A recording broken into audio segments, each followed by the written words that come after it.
You might hear a lot of people talking about ETFs, but you don't fully understand exactly what they are. Don't worry, I'm here to help. So go ahead and grab your coffee. I got my cold brew here, and we'll go ahead and just talk about them. And hopefully, at the end of this video, you'll have a better understanding as to what ETFs are and how they can fit into your portfolio.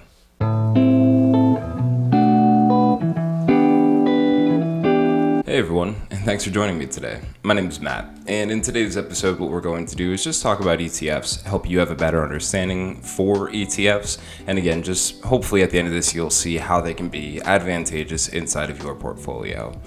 So to make this easy and follow along with, I made a slideshow that I'll just be popping up as we move forward so you can kind of see where we are in this discussion. And so we're just going to start off with the basics.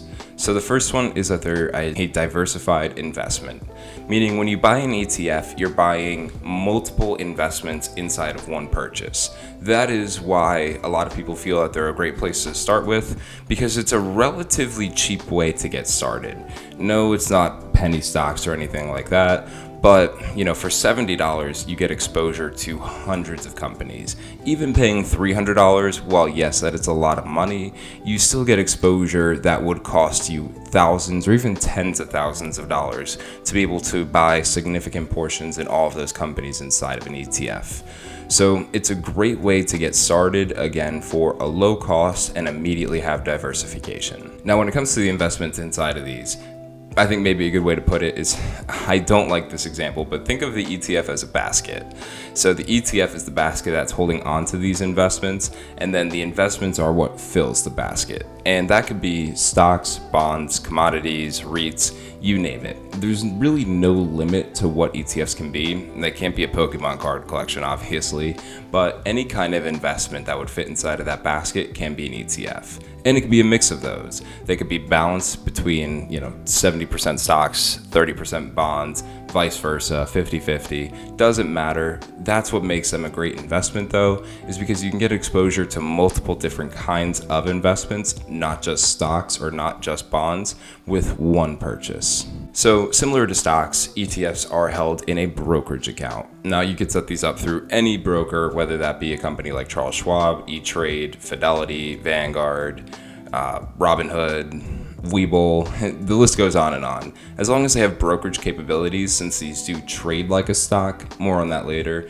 but as long as they have brokerage capabilities, then that's all that matters, and you'll be able to hold on to that investment. And they can also go inside retirement accounts. So these are not exclusive to non-retirement accounts. You can hold them in IRAs, Roth IRAs, individual accounts, joint accounts, trust accounts. Again, as long as that brokerage feature is there, then you can hold on to the ETF. Now, they do charge an expense ratio, and this is one of the biggest differences between them and buying individual stocks, is that expense ratio is actually charged for somebody creating this fund for you. These are actual companies and management companies that create these baskets of investments for you, and so these expense ratios are what they do to make their money, keep the lights on, pay their employees, give them benefits, everything along those lines.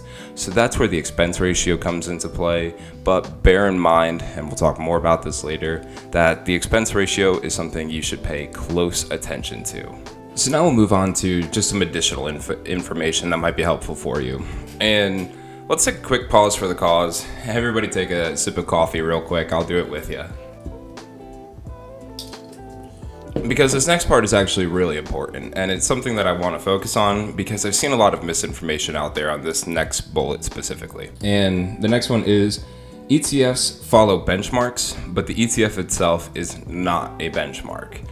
And reason why I bring this up and why I'm kind of honing in on this is because I very recently saw a video of somebody talking about the airline industry, and they were referring to an ETF, and I gotta pull it up 1 second here. I won't say who this was, but they were referring to the airline industry, and they were talking about an ETF and comparing the performances of each airline to the performance of the ETF, which I understand the thought process, but they were using the ETF, and they even said in the video the ticker symbol JET, JET, as the benchmark, and that is just not correct. So the benchmark they should have been using in that example is the US Global Jet Index, ticker symbol JETSX. So the difference there is when you have these index funds, so we'll use like an S&P 500 index fund as an example. when you actually look at the holdings inside of a 500 index fund, there's way more than 500 investments. Reason being is because the benchmark is a guideline that the ETF is using to follow. So it's almost like a train track. They can get a little off course from that train track, but ultimately their goal is to stay as close or on top of that track as they can. And that's what makes ETFs, a long-term strategy, is that they follow these indexes. But again, remember that the ETF is going to have a variety of different investments than what the actual index itself has. So very important, just again, to keep in mind, all ETFs are going to track a benchmark, but the ETF itself is not the benchmark. All right, well, now that I've hit on that enough, we'll move on to the next one. So ETFs can either be actively managed or passively managed. Basically, this all comes back to the benchmark itself. So a passively managed one is one where fund managers essentially just set up the investment, let it do its thing while it rides out the market and everything without making very many adjustments to the ETF itself. So this would be like a 500 index, or if you had one that followed like the Dow Jones or anything like that. QQQ is an example of one of these. An actively managed fund, though, is one where somebody actually goes through and makes adjustments to the ETF itself. What I mean by that, or maybe a good example of that one, is the Target Retirement Fund. Now, I did a whole video on target retirement funds. I'll link that below, but I won't spend too much time on that today. Essentially, though, target date funds are where you set out a date in the future, let's call it 2060. Right now in 2020, it's going to be a pretty aggressive fund, heavily invested in stocks, because we have a long time horizon to work with. But as we move forward, the fund managers are going to start to transition that into a more bond-heavy allocation, because it's going to be safer and you'll know that the money will be there when you need it. So that's an actively managed, because they're actually making those adjustments to the investments itself. ETFs can also provide income. Just like a stock or just like a bond, they would produce either dividends or distributions. And what basically happens is you are entitled to a portion of it, because everybody basically owns a piece of this pie, so you would receive a percentage of it. I saw a really good example that said if an ETF has 100 shares and you own 10 shares of that, then you are entitled to 10% of the distributions that have accumulated in that fund. So bear that in mind. You're not going to get the entire dividend, but you're going to get your portion. And ultimately, when you have this many companies, those dividend distributions can actually be pretty significant. So know that these can also be a source of an income-producing investment for you. They do have options available for these. Now, you know me by now. I'm not I get options. I understand why they're there. They are a great strategy, especially using for hedging risk. But when it comes to a long-term buy and hold strategy, just not my thing. So if you wanted to trade options on ETFs, by all means, you have the ability to. It's just not something that I personally would do. And also, ETFs are more tax efficient than mutual funds. I've said this many times, I'm not a tax advisor, so take this with a grain of salt here. But reason being is because when you own a share of an ETF, that's essentially your portion. So it's like a stock. You could sell that portion, you can sell it to somebody else, you can hold on to it, you can do what you please with it, since it's, again, like a stock. Where in a mutual fund, you're all in that together. Think of it that way. So if one person decides to leave that fund itself, it doesn't get sold to anybody, it goes back to the company. And when that happens, all of the people that are holding onto that mutual fund are going to have to pay the taxes for that one person that sold out of the investment. Long-winded explanation there, so definitely something, if you have serious questions on that, I suggest doing your own research or speaking to a tax advisor. But bear in mind that ETFs are generally going to be more tax efficient than a mutual fund, making them a little bit more suitable of an investment for a non-retirement account. A few terms to bear in mind, though, when you're investing in ETFs are going to be, well, the first one that I have here listed, and sorry, I'm switching around here. So the first one I have is the turnover ratio. I have mentioned this previously, but just to go over this, the turnover ratio is how many times fund or individual positions inside of that ETF are bought and sold.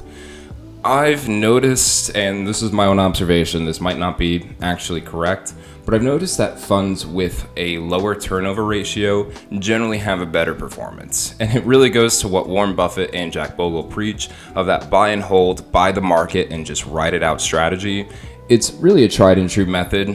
Some people are going to argue with that. Haters will definitely argue with that. But that's just what I've noticed from looking at hundreds of ETFs, is that it does seem that ones with a lower turnover ratio do generally perform than those where somebody's trying to make strategic decisions and time the market, all of that.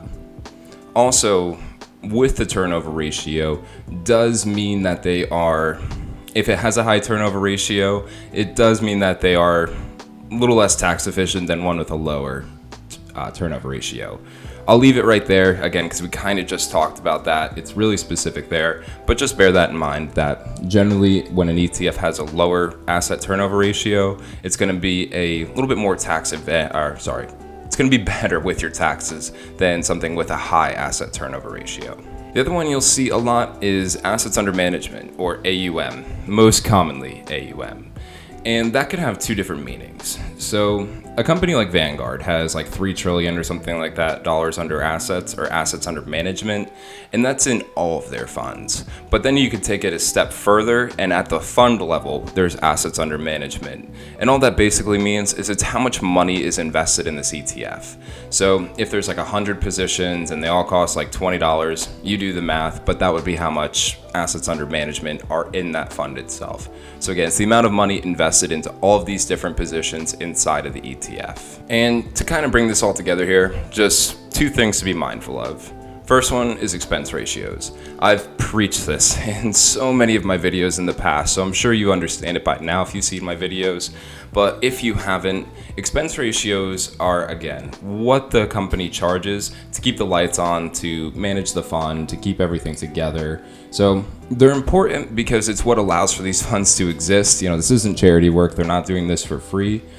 But you don't want to pay too much. I have seen expense ratios of over 5%, which doesn't sound like a lot, but trust me, it is. Because on average, if the market returns 6% and your expense ratio is 5%, well, you're really only earning 1%. It's not a perfect lineup, but think of it that way.